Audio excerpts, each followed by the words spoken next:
কালো গাড়ি আমি যাইতেছি বাড়ি। পাশের সিটে বসায় আছে সুন্দরী নারী, পাশের সিটে বসায় আছে সুন্দরী নারী। জিজ্ঞাস করলাম থাকেন কোথায়, বাড়ি কোন থানায়? আমার দিকে তাকায় সে কথা বলে না।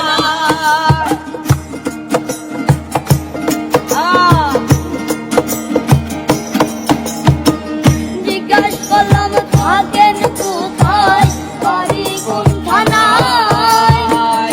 আমার দিকে তাকায় সে কথা বলে না। বললাম কি করেন আপনি, বলে স্টুডেন্ট আমি। আমিও যে এক্সাম শেষে যাইতেছি